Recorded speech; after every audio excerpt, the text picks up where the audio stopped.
اور اگر میں ان کے شاگردوں کے نام آپ کے سامنے لوں نا کہ امام محمد کے شاگرد کون ہیں، تو وہ امت کے بہت بڑی بڑی شخصیات ہیں، بہت بڑے بڑے محدث، بہت بڑے بڑے فقیہ ہیں جنہوں نے امام محمد رحمۃ اللہ علیہ سے پڑھا ہے۔ مثلا ایک بہت بڑا نام ہے دنیا میں امام شافعی رحمۃ اللہ علیہ کا۔ امام شافعی امام محمد کے شاگرد ہیں۔ کتنا عرصہ امام شافعی علم حدیث امام محمد رحمۃ اللہ سے پڑھتے رہے۔ ایک موقع پہ کسی نے امام شافعی رحمۃ اللہ علیہ سے پوچھا کہ آپ نے کتنا پڑھا امام محمد سے، تو امام شافعی رحمۃ اللہ فرمانے لگے کہ حفظت ان محمد وقر بعیر، کہ میں نے اتنا امام محمد سے علم حدیث پڑھا ہے جتنی کتابوں کو اونٹوں کا لشکر اپنی پشت پہ اٹھا کے چلے گا نا، تو اتنی کتابیں تو میں نے امام محمد سے حفظ کر لی تھی۔ اس حد تک حضرت امام شافعی رحمہ اللہ اپنے اس استاذ کے قائل تھے۔ بلکہ امام شافعی رحمۃ اللہ تعالیٰ علیہ کو ایک آزمائش سے دوچار ہونا پڑا ایک مرتبہ۔ بادشاہ وقت نے ان کے اوپر ایک الزام کو ثابت سمجھ لیا تھا، حالانکہ وہ الزام تھا، ثابت نہیں تھا، کہ ان نے اس طرح بات کی ہے، یہ وہ ریاست کے خلاف فلاں فلاں۔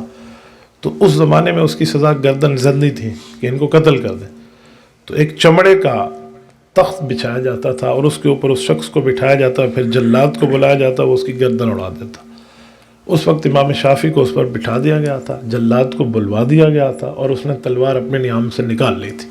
اتفاقاً امام محمد اس بادشاہ کے دربار میں پہنچے، اتفاقاً، پتہ بھی نہیں تھا کہ کیا ہو رہا ہے یہاں۔ تو امام محمد کی آمد پہ جو شور ہوا نا تو لوگ ہٹے۔ تو بادشاہ نے پوچھا کیا ہوا، کہ جی امام محمد تشریف لائے۔ تو وہ کھڑے ہو گئے، وہ آ کے بیٹھے ان کے ساتھ۔ تو دیکھا امام شافعی رحمۃ اللہ علیہ، اس وقت ان کا نام تھا مصری عالم، مصر سے آئے تھے امام شافعی۔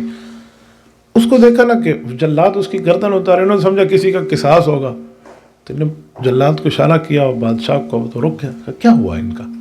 تو کہا ان پہ ایسا ایسا معاملہ ہے، یہ ریاست کے خلاف یہ کام کر رہے ہیں، یوں کر رہے ہیں۔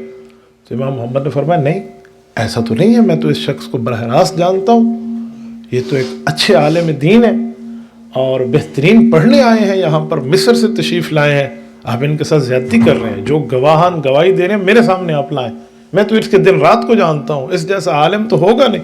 یعنی ان کے اچھے میں تعریف بھی کی اور حقیقت بھی بتائی۔ تو بادشاہ ہارون الرشید اس وقت رک گئے، اس نے کہا اچھا آپ گواہی دینے، فرمایا میں اس کے حق میں گواہی دیتا ہوں۔ یعنی جس وقت تلوار نیام سے نکل چکی تھی، امام شافعی کی گردن پہ پڑنے والی تھی، امام محمد رحمۃ اللہ کی وجہ سے وہ بچ گئے۔ یہ امام شافعی ان کے شاگرد ہیں۔ اسی طرح بہت بڑا نام امام ابو عبیدہ کا ہے، قاسم بن سلام کا ہے، اسد بن فرات کا ہے، یہ سارے امام صاحب کے شاگرد ہیں امام محمد کے۔ یحییٰ بن معین، یہ امام حنیفہ رحمہ اللہ کے بھی شاگرد ہیں اور امام محمد کے بھی شاگرد ہیں۔ یحییٰ بن معین کون ہے؟ بہت بڑا آدمی ہے، 10 لاکھ حدیثیں اس نے لکھی تھیں۔ جتنی احادیث لکھتے قلم سے لکھتے، وہ قلم جس کو بالکل گھڑا جاتا تھا اور اس کو صحیح کر، اس کا برادہ ہوتا ہے نا، اس کو قلم کو صحیح کرنے سے چاقو کے ساتھ، چھری کے ساتھ قلم بناتے تھے۔ آج کل تو پتہ نہیں لوگ وہ قلم جانتے ہی نہیں ہیں، کانے سے وہ قلم بنا کرتی تھی۔ تو انہوں نے 10 لاکھ حدیثیں لکھی اور اس کا برادہ اکٹھا کیا ہوا تھا، پورا کمرہ بھر گیا تھا ان کی ان قلموں کے برادے سے جن نے حدیثیں لکھی تھی۔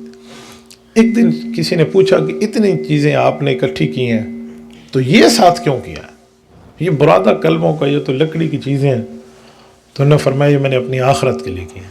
کہا آخرت میں کیا کرو گے؟ کہا جب میں فوت ہو جاؤں نا تو میرا پانی گرم کر کے مجھے آپ نے غسل دینا ہے اور اس کو جلا کے گرم کرنا ہے۔ یہ امام یحییٰ بن معین ہے، بہت بڑا آدمی ہے، اتنی لاکھ احادیث کا لکھنے والا ہے۔ ان کی اسی چارپائی پر جنازہ اٹھا ہے جس چارپائی پر حضرت رسول اللہ صلی اللہ علیہ وسلم کو اٹھا تھا، اسی پر حضرت ابوبکر، حضرت عمر، پھر حضرت معاویہ۔ حضرت معاویہ اماں عائشہ رضی اللہ عنہا سے لے گئے تھے، کہا جی اماں آپ قیمت لینا چاہیں تو جتنی قیمت کے میں قیمت دینے کے لیے تیار ہوں، مجھے دینا چاہیں تو ایک بیٹے کو دے دیں۔ بہرحال اماں جان رضی اللہ عنہ نے دیا تھا، تو اسی پر حضرت معاویہ کا جنازہ، اس کے بعد امام یحییٰ بن معین کا جنازہ اٹھا۔ یہ بھی امام محمد کے شاگرد ہیں۔ اسی طرح بہت سے علماء ہیں جنہوں نے امام محمد سے پڑھا ہے، مرد بھی پڑھتے تھے اور ایک وقت خواتین کا بھی تھا، مخصوص وقت میں خواتین بھی ان سے علم حدیث پڑھا کرتی تھی۔ گویا امام محمد کا مدرسۃ البنات بھی ہے اور مدرسۃ البنین بھی ہے۔ امام محمد رحمۃ اللہ علیہ نے یوں امت کے دونوں طبقوں کو پڑھایا۔